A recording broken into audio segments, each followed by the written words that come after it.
Assalamualaikum warahmatullahi wabarakatuh. Perkenalkan, nama saya Fatkul Amaliani 40 dengan mata kuliah yang saya ambil sekarang yaitu Manajemen Pemasaran kelas D. Di sini saya akan presentasikan tentang analisis riset pasar dan perilaku konsumen dalam pengambilan keputusan pembelian produk ayam geprek di Ayam Geprek Sago Sumberjo. Alasan pemilihan produk yaitu berdasarkan minatnya konsumen serta banyaknya penjual yang menjual ayam geprek di Sumberjo yang memiliki harga serta kemasan yang bervariasi. Rancangan riset yang pertama adalah mengidentifikasi masalah dan sasaran. Masalah yang diselesaikan adalah perilaku konsumen dalam pengambilan keputusan pembelian produk ayam geprek di Ayam Geprek Sago Sumberjo. Dengan sasaran riset yaitu konsumen yang membeli produk ayam geprek di Ayam Geprek Sago Sumberjo. 2. Yaitu mengumpulkan data, menyebarkan kuesioner kepada konsumen yang membeli produk ayam geprek di Ayam Geprek Sago Sumberjo. Ketiga, yaitu mengumpulkan dan menganalisis data.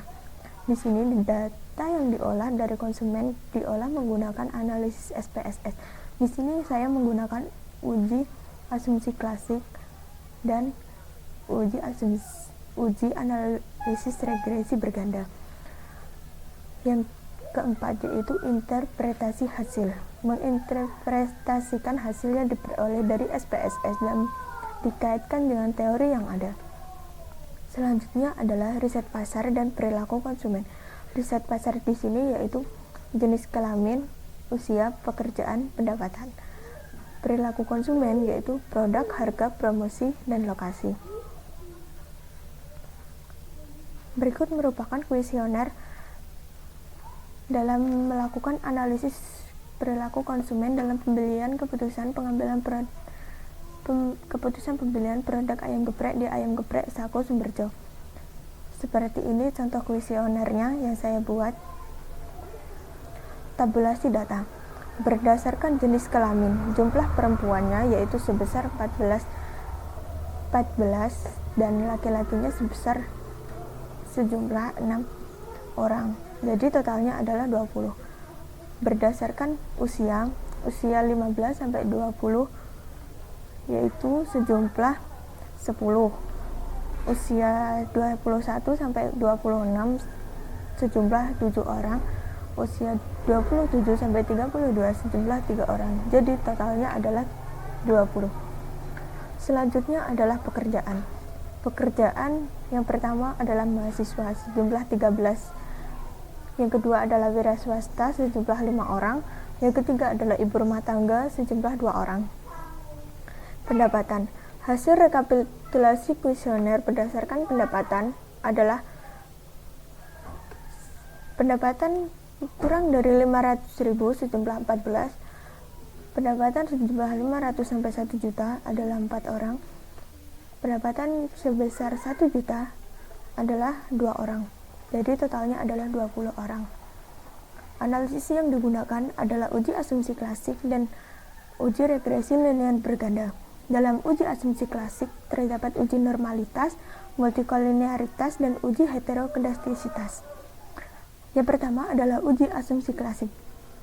Uji normalitas. Berdasarkan hasil analisis tersebut, bahwa semua variabel memiliki nilai sigma kurang lebih besar dari 0,05 sehingga variabel tersebut dikatakan normal.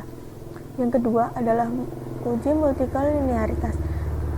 Berdasarkan nilai VIF semua variabel kurang dari 10, maka variabel tersebut bebas multikolinearitas. Yang ketiga adalah uji heterokedastisitas. Berdasarkan uji analisis tersebut diketahui semua sigma pada semua variabel lebih besar dari 0,05, maka semua variabel bebas dari heterokedastisitas. Uji regresi linear berganda. Berdasarkan tabel diketahui variabel independen yaitu lokasi, promosi, produk, harga. Sedangkan variabel dependen yaitu kepuasan pembeli.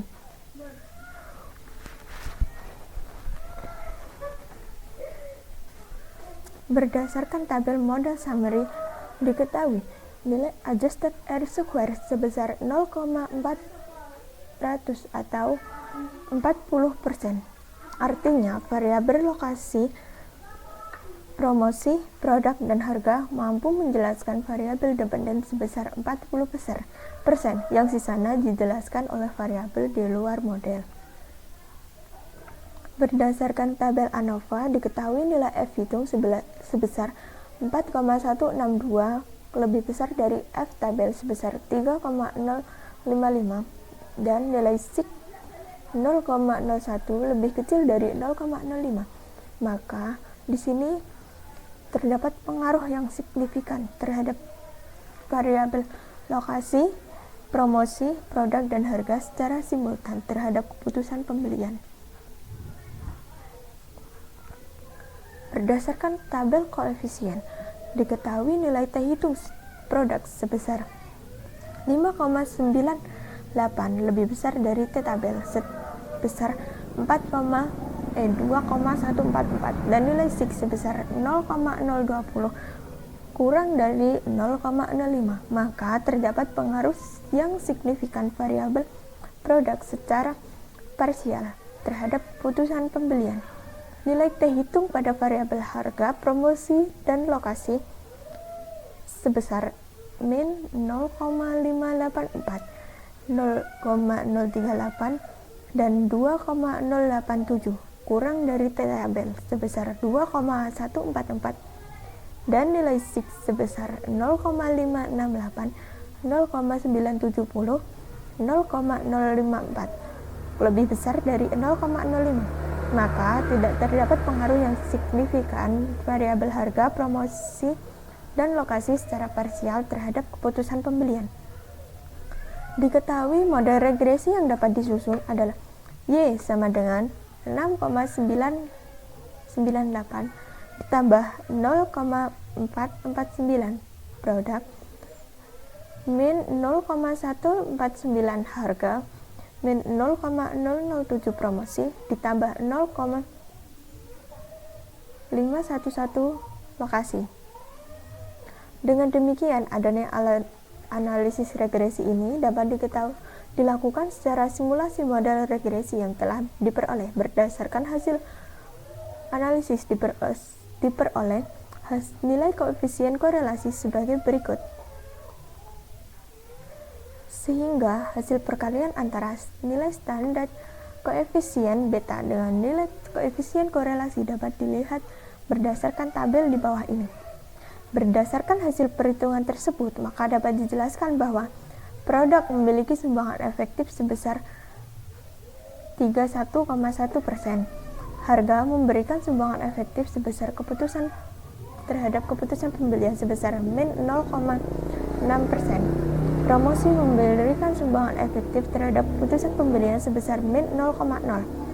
Lokasi memberikan sumbangan efektif terhadap keputusan pembelian sebesar 22,1 dan nilai sumbangan efektif sama dengan R square yaitu sebesar 52,6%.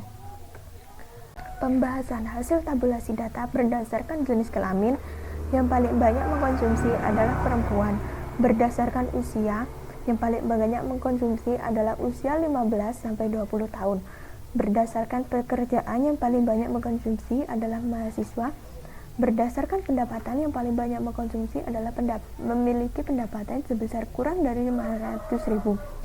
Hasil pengujian menunjukkan perilaku konsumen yang diukur berdasarkan variabel produk, harga, promosi, dan lokasi bersama-sama mempunyai pengaruh terhadap keputusan pembelian pada produk ayam geprek.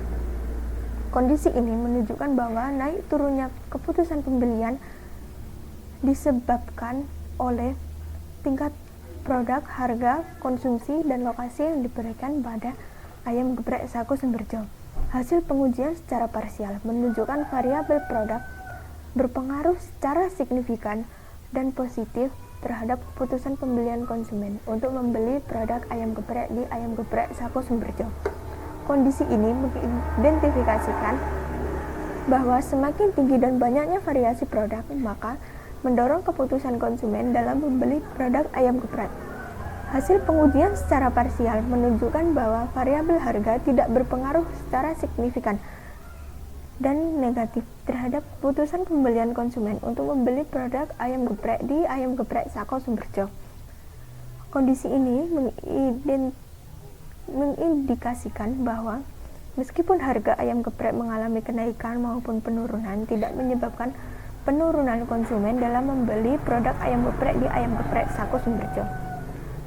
Hasil pengujian secara parsial variabel promosi tidak berpengaruh dan negatif terhadap keputusan pembelian konsumen untuk membeli produk ayam geprek di Ayam Geprek Sako Sumberjo. Kondisi ini mengindikasikan bahwa semakin banyak dan berbagai media promosi yang digunakan dalam mempengaruhi konsumen dalam membeli produk ayam geprek tidak mempengaruhi konsumen. Hasil pengujian secara parsial menunjukkan variabel lokasi tidak berpengaruh signifikan dan positif terhadap pembelian produk ayam geprek. Kondisi ini mengindikasikan bahwa letak lokasi yang strategis tidak mempengaruhi konsumen dalam membeli produk ayam geprek. Namun di sisi lain memberikan dampak positif, yaitu dapat mudah dalam mengakses lokasi ayam geprek Sako Sumberjo. Demikian presentasi dari saya, kurang lebihnya mohon maaf. Wassalamualaikum warahmatullahi wabarakatuh.